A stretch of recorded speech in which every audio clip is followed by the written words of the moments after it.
میرے بھائی نے سوال کیا کہ فطرانہ کے بارے میں بتا دیں۔ فطرانہ اللہ رب العزت جل وعلا کا ایمان والوں پر بہت بڑا احسان ہے۔ سارا دین ہی احسان ہے۔ ہمارا جو دین ہے نا، یہ دین فطرت ہے، احسان ہے سارے کا سارا دین۔ میں نے جو آپ نے نماز پڑھی ہے یہ اللہ تعالیٰ کا احسان ہے۔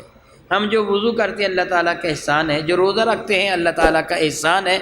یہ اللہ کا ہم پر احسان ہے، ہمارا کسی پر نہیں ہے۔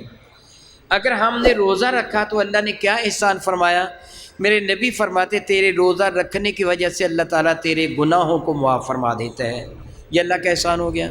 افطاری کے وقت اللہ تعالیٰ تیری دعا کو قبول کر لیتا ہے، یہ اللہ تعالیٰ جل وعلا کا احسان ہو گیا۔ میرے نبی فرماتے قیامت کے دن کچھ لوگوں کو اللہ تعالیٰ جل وعلا عرش کے نیچے، جب وہ 50,000 سال کا طویل دن ہوگا، اللہ تعالیٰ اپنے عرش کے نیچے دسترخوان ان کو جنت کی نعمتوں کا عطا فرمائے گا۔ وہ جنت کی نعمتوں سے لطف اندوز ہو رہے ہوں گے، اور باقی جو لوگ ہوں گے وہ میدان معاشر 50,000 سال کا دن ہے، وہ بھوک اور پیاس سے تڑپ رہے ہوں گے سورج کی دھوپ کے نیچے۔ وہ کہیں گے ہم تو مر رہے ہیں، ہمیں نہ پانی ملتا ہے نہ کھانا ملتا ہے۔ کتنا عرصہ؟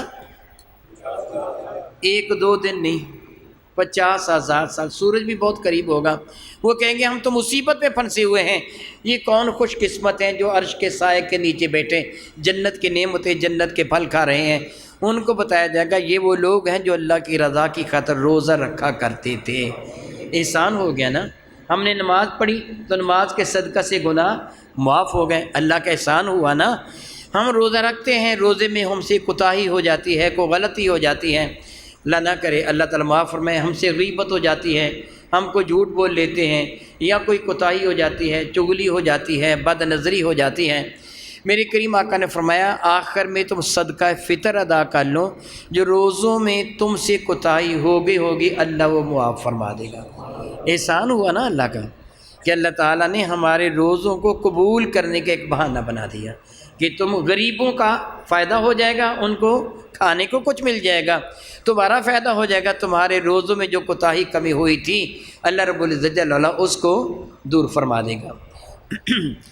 صدقہ فطر میرے اور آپ کے کریم آقا رسول اللہ سیدنا عامر بن شعیب رضی اللہ تعالیٰ عنہ اس حدیث بارکہ کو روایت کرتے ہیں کہ میرے کریم آقا رسول اللہ شفیع معظم نے فرمایا کہ اعلان کر دو صدقہ فطر ہر عاقل و بالغ مسلمان جو صاحب نصاب ہے اس پر واجب ہے۔ ہر عاقل و بالغ جو صاحب نصاب ہے اس پر واجب ہے۔ صاحب نصاب سے مراد ایسا شخص ہے کہ جس کے پاس 52.5 تولے چاندی کی قیمت کے روپے یا مال تجارت موجود ہے، وہ صاحب نصاب کہلواتا ہے۔ اگر کسی کے پاس اتنی رقم موجود ہے جیسے 52.5 تولے چاندی، جس زمانہ میں جو بھی ریٹ ہے دیکھا جائے گا، جو بھی ریٹ ہے 52.5 تولے چاندی وہ خرید سکتا ہے، وہ صاحب نصاب کہلوائے گا، اس پر صدقہ فطر واجب ہوگا۔ صدقہ فطر کون ادا کرے گا؟ کیا باپ پر اپنی اولاد کا صدقہ فطر ہے وغیرہ وغیرہ۔ میں جو باتیں کر رہا ہوں میرے کسی بھائی کو کوئی کنفیوژن ہو، میری بات کی سمجھ نہ لگے، وہ وضاحت کروانا چاہتا ہو، اس کے ذہن میں کوئی سوال پیدا ہو، وہ کھڑا ہو کر سوال کر لے، میں اس کی وضاحت کروں گا۔ میں ساری جزیات تو نہیں بتا سکتا نا، میں کچھ ذکر کروں گا، لیکن کوئی بات آپ کہیں فلاں بات نہیں شاہ جی نے بتائی، آپ کھڑے ہو کر سوال کر دیں، میں بتا دیتا ہوں۔ باپ پر اگر وہ صاحب نصاب ہے، اس کی نابالغ اولاد کا صدقہ فطر واجب ہے۔ والد پر اس کی نابالغ اولاد کا صدقہ فطر واجب ہے۔ والد نہ ہو، دادا سربراہ ہو تو دادا پر اپنے نابالغ پوتے پوتی کا صدقہ فطر واجب ہے۔ خامد پر اپنی بیوی کا صدقہ فطر واجب نہیں ہے۔ ماں پر اپنی اولاد کا صدقہ فطر واجب نہیں ہے۔ باپ پر اپنی بالغ اولاد کا صدقہ فطر واجب نہیں ہے۔ میری بات کی سمجھ آگے نا آپ کو؟ کوئی الجھن تو باقی نہیں ہے نا؟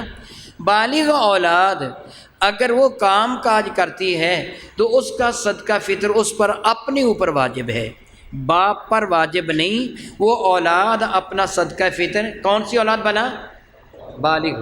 بالغ اولاد اپنا صدقہ فطر خود ادا کرے گی اگر وہ صاحب مال ہے۔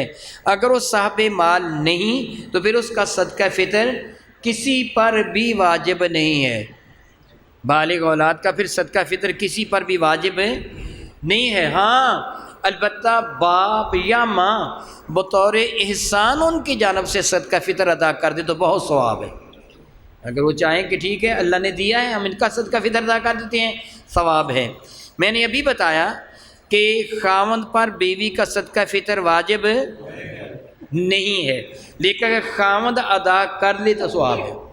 اگر بیوی صاحب ثروت ہے کہ بیوی کے اپنے پاس اپنی ذاتی دولت کے اعتبار سے خواہ کسی بھی اعتبار سے ہے، اس کو اس کے والدین نے دی ہے، کسی نے تحفہ دیا ہے، اس کے پاس زیور تھا یا ہے، اور اس کو جو زیور اس کے خاوند نے تحفہ دے دیا۔ عموماً خاوند پہننے کے لیے دیتا ہے، عموماً تحفہ نہیں دیتا، عموماً خاوند پہننے کے لیے دیتا ہے، اسی لیے وہ بیوی اپنے خاوند کا زیور اس کے پوچھے بغیر بیچ نہیں سکتی، ورنہ خاوند ناراض ہوتا ہے تو انہیں زیور کیوں میرا بیچا۔ یعنی خاوند کا زیور ہوتا ہے، بیوی کو صرف پہننے کے لیے دیا ہے، لیکن اگر خاوند نے بیوی کو تحفہ دے دیا اب بیوی مالک ہو گئی۔ بیٹی کو جو اس کے والدین شادی بیاہ کے موقع پر یا آگے پیچھے جو بھی زیور دیتے ہیں وہ بیٹی کا ہوتا ہے، اس لڑکی کا ہوتا ہے۔ اگر اس کے پاس اتنا زیور ہے جیسے 52.5 تولے چاندی خریدی جا سکتی ہیں تو عورت پر اپنا صدقہ فطر ادا کرنا واجب ہے۔ لیکن اگر اس کا خاوند کہے کہ میں تیری طرف سے ادا کرتا تو وہ کر سکتا ہے۔ بالغ اولاد پر اپنے والدین کا صدقہ فطر واجب نہیں ہے، بالغ اولاد پر اپنے والدین کا صدقہ فطر واجب، نابالغ پر تو ہے ہی نہیں نا، بالغ پر بھی واجب نہیں ہے۔ لیکن اگر بالغ اولاد اپنے والدین کی جانب سے صدقہ فطر ادا کرنا چاہے، مثلا والدین ہینڈ تو موت ہیں، بیٹے کو اللہ تعالیٰ نے بہت دولت عطا فرما کی ہے، وہ کہتا ہے باجی آپ کی جانب سے صدقہ فطر میں ادا کروں گا، امی کا بھی اور آپ کا بھی، تو ان سے اجازت لے لیں، ان کی اجازت کے بغیر صدقہ فطر ادا نہ کریں، ان سے اجازت لے لیں، اگر وہ اجازت دے دیں تو ان کی جانب سے صدقہ فطر ادا کر دیں، ورنہ وہ اپنا صدقہ فطر خود ادا کریں گے۔ ہمارے ہاں ایک جو بات مشہور ہے، کوئی مہمان آ جائے اس کا صدقہ فطر بھی میزبان پر واجب ہوتا ہے۔ جب اپنی بالغ اولاد کا واجب نہیں ہے، خاوند پر بیوی کا واجب نہیں، تو مہمان کا کیوں ہو گیا؟ یہ ہماری طرف سے بنی ہوئی کہانی ہے، اس کی کوئی حقیقت نہیں ہے۔ صدقہ فطر کب واجب ہوتا ہے؟ صدقہ فطر کے وجوب کا وقت عید کے دن سحری کا وقت ہے، جب سحری ختم ہو کے سورج نہ فجر طلوع ہوتی ہے نا، سحری ختم ہو جاتی ہے، اعلان ہوتا ہے کہ سحری کا ٹائم ختم ہو گیا، وہ وقت ہے صدقہ فطر کے واجب ہونے کا۔ میں نے یہ وضاحت اس لیے کی ہے تاکہ میں آپ کو ایک مسئلہ بتا سکوں۔ جو بچہ سحری کا وقت ختم ہونے سے پہلے پیدا ہوا، باپ پر اس کا صدقہ فطر دینا واجب ہے۔ جو بچہ سحری کے بعد پیدا ہوا، باپ پر اس کا صدقہ فطر دینا واجب نہیں ہے۔ میری باتیں آپ نے سمجھ لی ہیں نا؟ نمبر 2، صدقہ فطر کے لیے جو صاحب نصاب ہے اس کے لیے سال کا گزرنا بھی شرط نہیں ہے۔